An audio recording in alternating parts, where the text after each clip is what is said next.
The day has finally arrived where I get to judge every MCU movie and show, because I'm now fully caught up, minus Multiverse of Madness, which I'm saving for a reaction. And I already know there's going to be a lot of people upset with some of the opinions and places I put some of these films in, and to be honest, I do not care, okay? This is my tier list, my opinion, relax. So that's why I brought out the only cardboard cutouts I have left. The Chris Evans one I kind of destroyed when I watched Not Another Teen Movie in the whipped cream incident. Let's also get the Marvel trousers out, very, very snazzy. The first thing we've got to do, we've got to sort out the tier names, fix this whole thing. I think it's only fair we add one section where I haven't seen some stuff, as it seems there's Daredevil here, and obviously Multiverse of Madness, so they'll be going in there. And you already know what the top one's going to be called. It has to be called Chris Evans because he is the best. You can't basically beat being Chris Evans, so it kind of has to be the top tier. And for A tier, we can call it awesome. You know, it's not quite Chris Evans, but it's pretty damn good. Then we have decent, and the last tier, would never rewatch, as I don't think there's a bad Marvel film, but there are just way better ones than some of the worst films. So I haven't seen Daredevil, and obviously Multiverse of Madness I'm saving. First off, we have Ant-Man. I'm going to start and put it in decent. I think I might rewatch that maybe someday. It's just not as good as some of the other ones out there. You know, the appeal to it is the comedy factor. Paul Rudd is hilarious. But to be honest, if I want a funny film, I would just rather pick Ragnarok or something else that is just a bit funnier. Even though it is nice to have a non-serious tone, the more serious tone films are a bit more enjoyable for me, as, you know, there's a lot at stake and you sort of feel for the characters a bit more.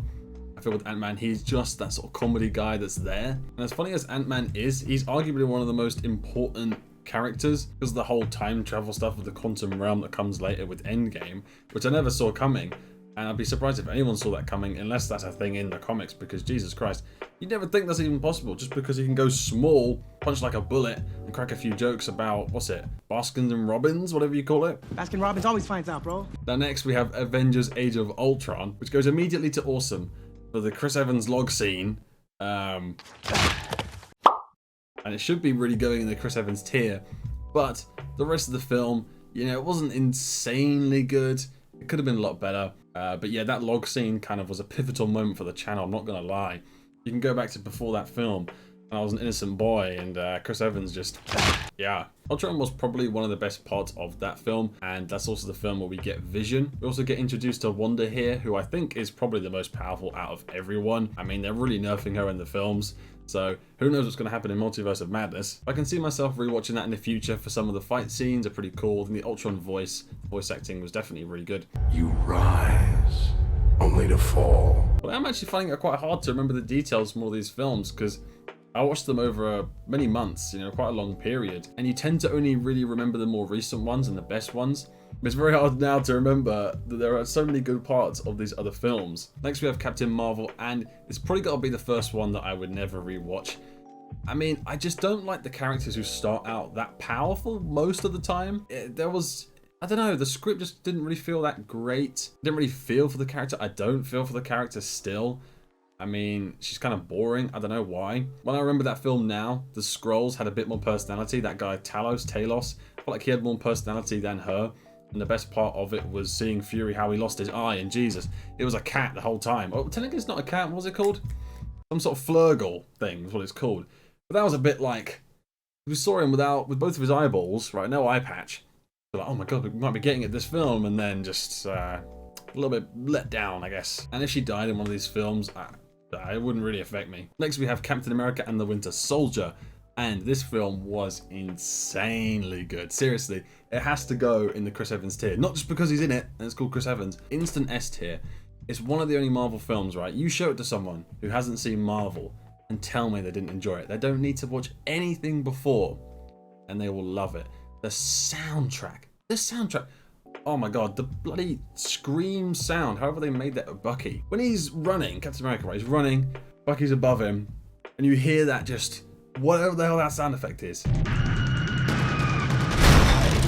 Radiate the goosebumps everywhere. Radiate, okay? It is just fire, really fire. It's so tense, serious, everything. Obviously, beautiful, beautiful man. Didn't really fall for him then, now I have. But honestly, that is just such an insane film. And I forget now, but there were so many twists in there. You don't know it's Bucky until he's taking the mask off. I mean, that is ridiculous, right? Again, like it's just like phase 1, I think. So I barely remember, but you see Bucky die on the train. It's heartbreaking. And then he just takes off the mask. It's like, what? It's like, what's happening? Fury dies, and then you see him alive. It's like, what? That's probably one of my craziest reactions to some of these films, just the shock factor and all the twists in the film. Next we have the first Captain America, and you know what? I'm going to put it in awesome tier. Definitely not just because of that transformation scene. That's definitely not the reason. As a film, technically, I would put it in the really good tier because it's Chris Evans and Captain America, who's my favorite character. It gets pushed up to awesome. Just seeing him really skinny, jumping on the grenade, he's a perfect little boy. Get back! And then they juice him up, in real life too. They juice him up, the juiciest chest, he comes out. Peggy Carter, ooh, what's this, what's this? It's just so funny. Red Skull's kind of cool too. And I feel like it's one of those films that you can like more after watching all of Marvel. So at the time, I probably would have put it in the really good tier. But now it is just that thing of, you've seen everything Cap's been through. So it gets bumped up, just seeing how he started. Next we have Captain America Civil War. And I would call this Avengers Civil War, to be honest. It's basically another Avengers film. But it has to go in the top tier as well. Again, it's a Captain America film. It's, you know, it's likely to go in the Chris Evans tier. But it was just so crazy. You know, and it's kind of pointless as it is. You know, some people say, oh, it's so boring, they're fighting each other. Of course they're not going to kill each other. But it's just really good. It's really good. There's so much character development, conflict, some sort of resolutions. And the end scene with Tony turning because of Bucky killing his dad. It's a really good twist, and it's definitely one of those where I'll just rewatch it for some of the fight scenes. It's a lot of cool stuff. Even Spider-Man when he's fighting off Falcon and Bucky's pretty funny too. And then when Ant-Man goes huge and he's going, I've got something really big. Next we have Ant-Man and the Wasp, and again, it's got to go in the decent tier. It's just the same stuff as Ant-Man. A little bit funny as some things, you know. Again, I do like Paul Rudd as a character. As a film, it's almost in that would never rewatch. You know, I can't see myself sitting down, but what do I want to watch? And I'd pick that film. But it's not that bad to put in the would never rewatch, even though I wouldn't. But again, we do get introduced to more of the quantum realm stuff in this. It's fairly important. It would need a better villain to move up to the really good tier. You know, Ghost was a bit just like, you know, it doesn't really matter. Moving on to Doctor Strange, and that's got to go in the awesome tier for me. The visuals alone would carry it to really good, and you like Strange really fast. You know, seeing the injury, again, I do prefer those origin stories when they're coming back from the brink. You know, his whole life was on the surgery, his hands, the artwork, his long fingers were art, and they were taken away from him. And he still pushed forward, figured out all the Kamar-Taj stuff, whatever the hell. But seeing so many of those scenes are just crazy, like in space, touching the butterfly, and then just... That is one film I wish I was still in the cinema. I would go right now, IMAX 3D me up, just to watch it. Which also makes me really excited to see the new Doctor Strange. Hopefully they have some of those visuals there. The only bad thing about that film is the villain. It's a little bit boring. I know the guy's like a really good actor. Maybe he didn't get the best script. I mean, Dormammu was one of the cooler bits, but again, they're not really character villains. You know, you don't really feel any sort of emotions towards Dormammu, or so I don't even know the guy's name, the other villain. That just shows it's not a very iconic villain. Next we have our first show, Moon Knight, which just finished, and it's very hard to rank these against the movies because they'll never be as good. I think I've realised that now. I probably expect there's too much of the shows and to be as good as the movies. It'll just go in the really good tier. I don't think it had enough substance again, as it was probably meant to introduce the character. And I've heard now it's a very complicated character, it's very complex. So obviously it's really hard to introduce 3 personalities in one. And again, it's that thing where the villain was a little bit lackluster. You know, Harrow was interesting, I know it's a really good actor, but you know, just pretty 2D, you can sort of see everything about him. And I felt like the final fights were rushed, and it was a little bit kind of like, you know, is this really how we're ending all of these episodes? Just by some spell, and then Jake Lockley's going to do it in a blackout and we don't get to see? Like, really? For a finale? I mean, compared to the other shows, I don't think The Falcon and the Winter Soldier was necessarily a better show, but the finale has the full suit, bang, you know, it's like, here it is. Or Loki, the ending is like so open-ended with the multiverse and all these things. And it just as a finale, it felt like another episode. Like, it felt like episode 5 or something. It was like, okay, what's the next thing? We're not ended yet. We haven't finished. Give me a whole nother season worth. This is like halfway through of what I expected. But it goes in the really good tier just from the acting alone and the character itself. Steven, my man, Wagwan. Wagwan! Stole the show. Just the way Oscar Isaac can, in seconds, change in the face, just a demeanor, it's just very, very impressive. So definitely need a little bit more to be bumped up to that awesome tier, but still, I did have a lot of fun with it. Next, we have Guardians of the Galaxy, and this film was really awesome, like, seriously. And to show my love for this film, I actually have these. I don't talk about my figures at all. I do have a little collection of figures. I like the film a lot, and they're just such funny characters. I mean, I don't sit here and play with these, all right, though. I don't sit here and have playtime, but they're just cool, okay? So don't think that. But it's funny, I remember when I first watched this, I was ill with COVID, and I watched this film. I don't remember if I disclosed it in either the Patreon version or on YouTube, but I was pretty ill at the time. I was on the tail end of it, and I was so bored. Like, I was isolating myself in this room for days, you know, no contact really with anyone. Had my family bring me food to survive. And I was so bored, I was like, you know, I don't care. I'm watching this film. And my throat was a little bit sort of sore, so when I'd laugh, it was like a little bit painful sometimes. But this film would make me laugh so much. And it's just a really great introduction to these guys. Vin Diesel really secured the bag, you know, he just turned up to the recording studio and I am Groot. Here's $30 million or whatever he got paid. I thought they were meant to introduce another character called Drax, but we never saw him. I don't know, maybe he was like standing still the whole time, but I couldn't actually see him. We may as well talk about the second Guardians of the Galaxy film. Now we've just done the first one, and it has to go right next to it. I don't think it's going to go above the first Guardians film. It's very close. I think it might be a little bit funnier, a little bit better action scenes, but it's just the OG.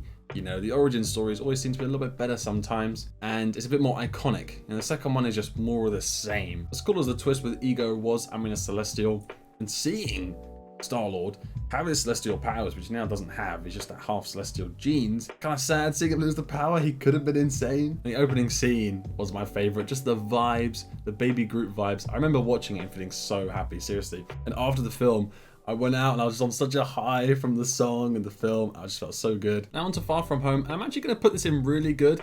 I was debating put it in awesome. When I look at the films I have in awesome now, I just feel like they're a bit more, I don't know, they're a bit more unique. Even though I love Tom Holland, seriously. I mean, he lives where I live and I have met him a few times at the gym. But still, not biased, not biased. It's one of those ones that when you look back on it now, it doesn't have the same weight it did when I first watched it. But now, just with the drones and the fake, what are they called? Elementals, it just seems a little bit, yeah, because it wasn't like, I mean, it was real, but it wasn't like real in the same way. And it did get a bit samey towards the end of the illusions. You know, you've seen the trick now. The best bit was the start leading up to the reveal with Jake Gyllenhaal, who I thought was pretty good in it. And around the time, there was a lot of drama with him and Taylor Swift, which I couldn't really care about. But the whole vibe of you can't really trust anyone. It was very Among Us vibes. And easily the best scene was hallucinating thing with his head, and you're going in the eye of things, and you see zombie Tony. I think without that scene, it would have struggled to be as good of a film as others. And it's probably one of the more creative scenes we've seen in Marvel. You know, most of the time it is just textbook fighting, whatever, big explosions. And you can tell they really went creative, so you got to respect it. Next we have Hulk, and I mean, I don't think it's a surprise. It's got to go in the would never rewatch. And this is one I originally skipped. I heard a lot of people say it's not worth watching, it's pretty pointless. And then Shang-Chi came out, and everyone's saying, you should definitely watch Incredible Hulk. We're not spoiling anything, but you need to watch that film. And so I went into that film thinking it was going to be a pile of just hot garbage. And I was pleasantly surprised that it wasn't as bad as everyone was saying. And I think if I went in with solid expectations, I probably would have hated it a lot more. Moving on to the first Iron Man film right here. And this was really awesome. Definitely go in that awesome tier. It's one of those great origin stories. You know, it's not like he was a man who came from nothing. It's obviously an extremely rich man. He had his issues with the shrapnel near his heart almost dying, and he turned that into something great. While I did not cry for him in Endgame, I thought I was all cried out, alright. It was more of a shock than anything else, okay? I see so many comments still.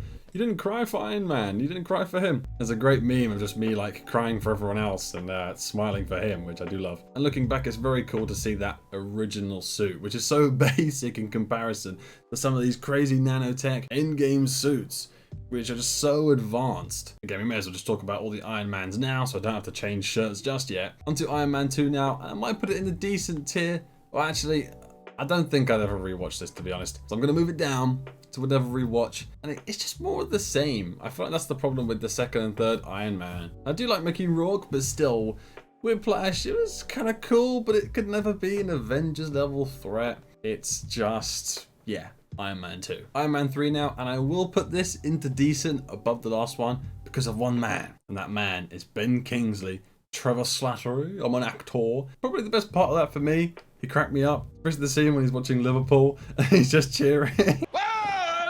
But apart from that, I mean, what's it, Killian?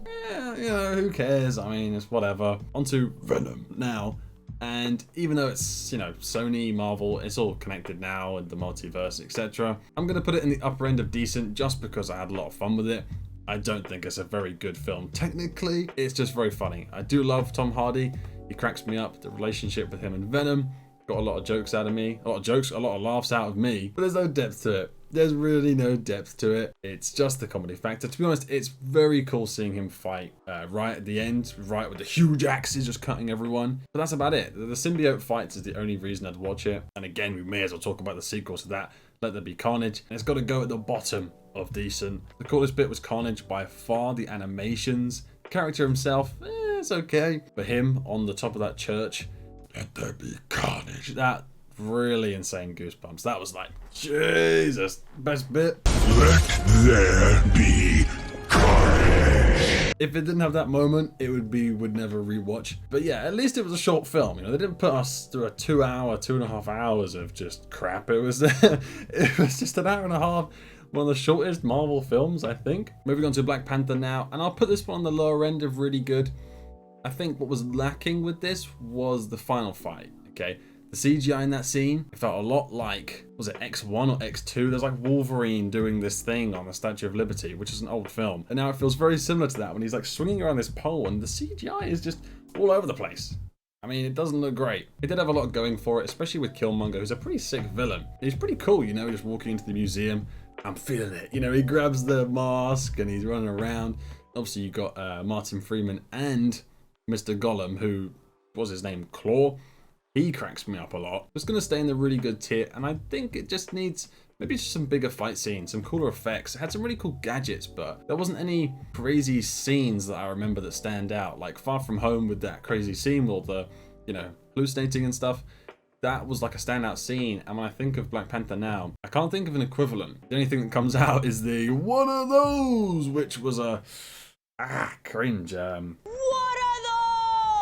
Next, we're moving on to the What If series, and I think I'll put it in a really good tier just because some of these episodes towards the end, well, the third episode, was it? Or was it episode 4 with Doctor Strange, which was insanely good, and I know that's going into Multiverse of Madness later, and What If's canon, which is pretty insane, and then the Ultron ones at the end, Jesus man, those were pure fire, but then it's just a shame there are so many other episodes that are just so, nothing really happens. The zombies one was cool, but after you sort of see the zombies for a few minutes, it's like, okay, I get it now. And yeah, that's the only issue with it. If it was all as high quality as some of the Ultron ones, which of course is very hard, then it could be like up end of awesome, if not S tier. Onto Spider-Man Homecoming, and this I think has to go in the top end of really good, mainly because of Michael Keaton and that car scene.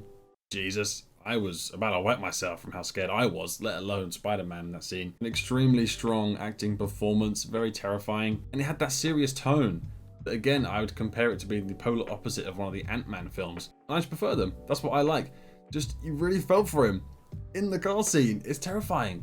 And he made Vulture very scary. Even though it wasn't an Avengers level threat, it was a little like side hustle. And so it's pretty enjoyable watching him go through the struggles, coming out a better man. Of course, I'm pretty biased because it is Tom Holland. Now with WandaVision, which I think is probably the best Marvel show, now I have seen them all, it's got to go in that upper end of awesome, just because it was so creative. The first 3 episodes were a complete enigma when you're watching them. It's like, what the hell am I even watching? But once you know what it all means, it gives it some more meaning with her and the trauma and the emotional damage she's have to go through, killing Vision.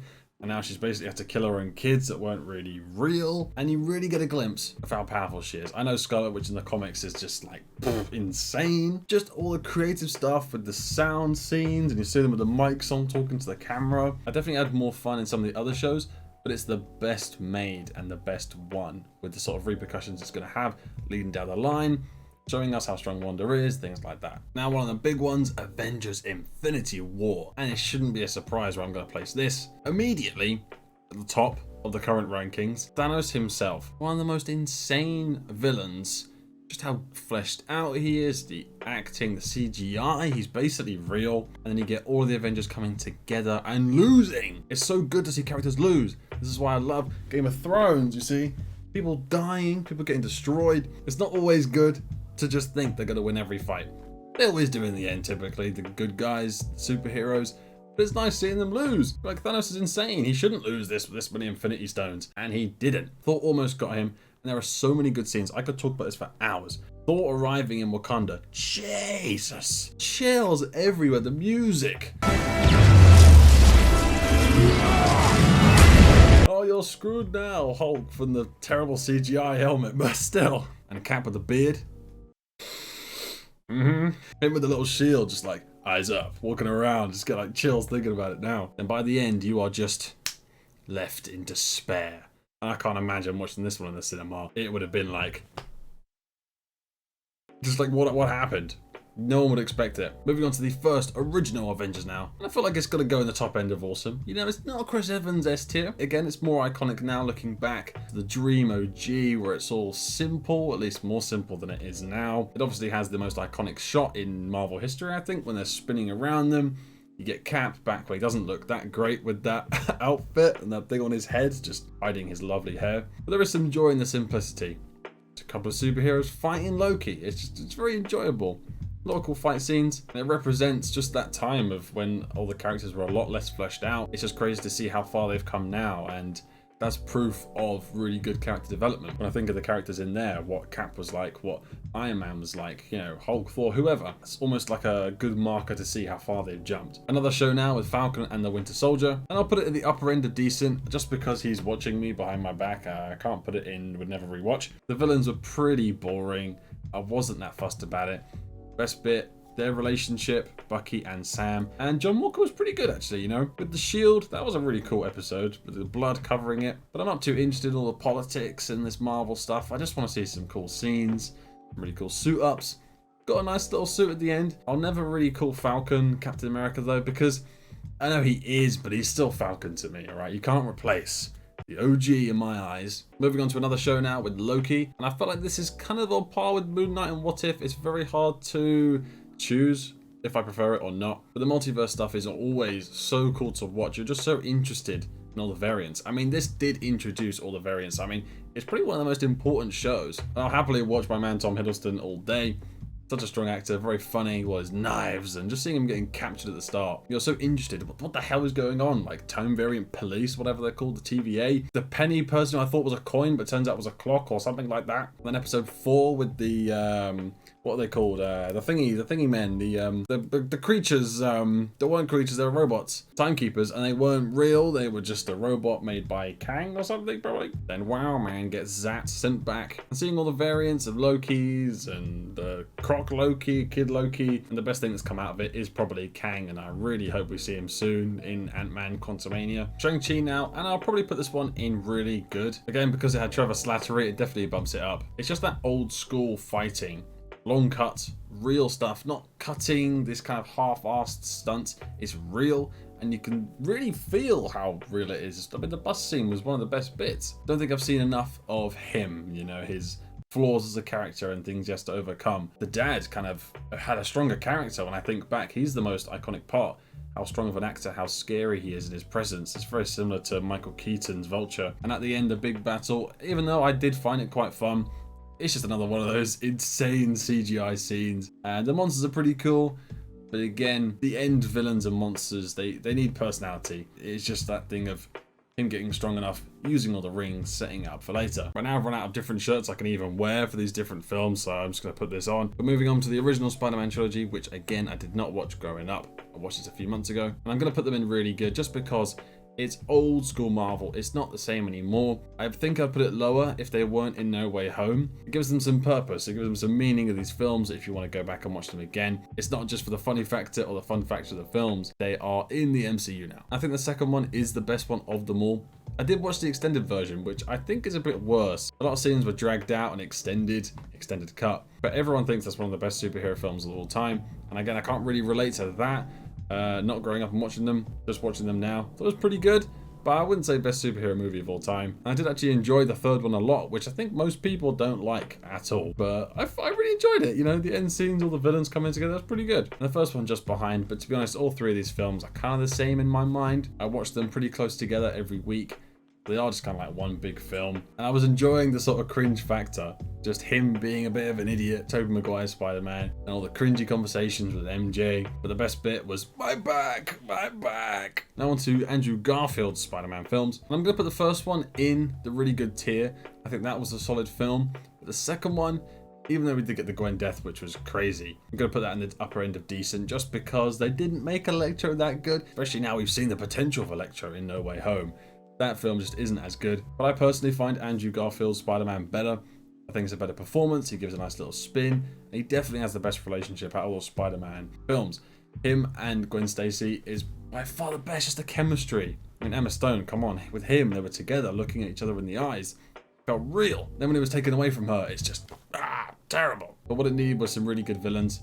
Now I think back to the first film with the lizard, it makes me want to move it a little bit lower, but just because it's Andrew Garfield and we see his origin there, I'll keep it where it is. Now moving on to Black Widow, and now when this character died in Endgame, there was not a dry eye in one of these eye sockets. I don't know why. I don't particularly love Black Widow that much. She's a cool character, but just the whole interaction with her and Clint was so painful to watch with the music. It wasn't so much for her dying. But anyway, I don't know why I'm talking about Endgame. I'm talking about Black Widow the film, and it just came too late. We needed an origin story while she was alive. It felt like Marvel realized they should have had this film a long time ago. She's one of the OG Avengers. Why wasn't there a film about her? And then it's a pretty bad villain. It's mainly just about introducing Yelena, Florence Pugh's character, which is great. But a lot of bad moments, some okay moments. Red Guardian, I liked quite a lot, very funny. But just the scene with Yelena sticking the staff in the helicopter and then exploding and not dying. I was like, this has been fun. And then just I don't know, it looked pretty bad. So to be honest, I'm going to put it in would never rewatch. I'm very sorry, Widow, but yeah. Another show with Hawkeye, and I really enjoyed the first few episodes, but it did go a little bit downhill towards the end. Plus, I didn't watch it around Christmas time, which I think would have boosted it a little bit. It was going to go in decent. It had some good moments, but Hawkeye in general, he's not the coolest. They made him awesome in Endgame as Ronin, though. That was sick. But when he's kind of this golden retriever dad now, he's just given up. You know, he's got a hearing aid. He's like, I'm done with this. I really can't be bothered, but I'm going to save you because you need help. It's just a harmless, fun show. You get a bit of Kingpin, but again, I haven't really seen Daredevil, so I can't appreciate it that much. Now, Eternals, which is one of the most mixed reviewed films I've seen. Either you love it or you hate it. There's not too many in between. And I'm going to put it in decent. And genuinely looking back now, they tried to do too many things in one film. It's really hard to focus on all of those characters. There was too many. And I also don't like the idea of liking characters who are born that strong. I mean, they were created, they're robots, but a lot of them didn't have personalities, I'm going to be honest. I can't even remember some of their names. I remember Icarus, Sprite, Cersei. Foster's one of their names, like Gilgamesh. I don't know Joker Batman's name. Barry Keoghan's character's name. I just can't think of anyone else. They're the one that memorable. And Harry Styles appearing at the end did put a smile on my face, being Thanos' brother. But I just think it was too ambitious, and it's not really an origin story because you're introduced to the characters when they're that strong. I mean, these are some insane characters. And I understand the reference with Icarus flying into the sun, but it's a bit like, now what? Like, why? Don't. Just pointless. And now moving on to Endgame, what everyone has been waiting for. And I completely forgot I even had this to wear when I was rating Captain America. The same with that Captain America shirt, so I'm very clever. But where else to go than the cream of the crop, the top of the Chris Evans tier? Best Marvel film. Still stand by it. And it just had everything. It had everything. It's not just because I was crying my eyes out, even though that is a big part of it. And to me, that's an indicator of how invested I was in the characters leading up to that. Of course, it was a massive fan service. It had all those years of films to make it a great film. But it was still a great film. I think it had the best villain in Marvel. One of the best villains I've ever seen. Thanos right here. And that was how good the film was. I just had to cop this. Just a perfect film in my eyes. Cap with the Mjolnir. Soundtrack's insane. Tony goes ham. Tony dies. And I legit, when I said in the outro, I legit have never cried that much in my life. It was true. Completely true. I was feeling a bit emotional that week and that day, finishing the saga and everything else going on in my life at the time. But it fully broke me, opened me up. I needed that cry. And then when I thought I was all cried out, Cap, he teleports back through time. Who's that guy on the bench there? When you see the cut of his face, it was over. It was all over. As well as when I made that video, that intro, I had so much fun, like making that intro with the cutout, the BBC News, just enjoying all of it. making big deals out of these Marvel films. And I don't make those intros so much anymore. Only when I think I get big Marvel films, I'll do more of those. But yeah, I really don't think there's a lot to say with Endgame. It is just so good. Now we're moving on to the Thor films. And the first two would have to go in the would never rewatch. They just aren't that good. And especially when you see the transformation of Thor in Ragnarok. I mean, he's a completely different character. He's hilarious. Got rid of the locks, made him even better looking, as if that was possible with Hemsworth. He appeals to the male gaze perfectly. We all would love those giant arms, as well as Korg, all the side characters, the writing. It's just so funny. I feel like from then on, Marvel really took the comedy to the next level. It's probably one of the films that made me laugh the most. I don't even want to count how many wheezes I had. That's another one that's going straight into the Chris Evans tier. I'm glad I haven't overused the top tier. There's not that many films up there. Sometimes in tier lists you want to put everything as the best, but then the best doesn't mean anything anymore. And last but definitely not least, Spider-Man No Way Home, which is definitely going in that Chris Evans tier just below Infinity War. It was so good. It was so ambitious. I'm lucky I avoided most of the spoilers. It had so much substance outside of the Andrew and Toby reveals. That wasn't it. That wasn't the be-all end-all of the film. The villain fights, just seeing Tom Holland lose Aunt May, really hard to watch. He changes the character by the end. He has nothing now. He has no money, like no family. No one knows who he is. I had so much fun with the reveals on top of that, seeing all the lines, the throwbacks. And again, not growing up with these films, I still enjoyed it so much. If I was some Spider-Man mega fan, watched it all my life, just seeing Toby interact with Andrew, something you never think you'd see. It would have just been amazing. And looking back, I'm obviously so happy I did start Marvel. It was very daunting, you know, one a week. I'd be watching it for so many weeks, all these films. There's just so many. Marvel really does have a special place in my heart, not only because the films are great, but because it's been one of the main growers on my channel. Some of the Endgame and Infinity War videos just got crazy views now. And it is kind of insane. Well over 500,000 people have seen me cry my eyes out and be more emotionally open than any ex has ever seen from me. So that's great. I'm sure some of these rankings and positions aren't true to how I feel, but it's very hard to rank them all this quick and just think and compare.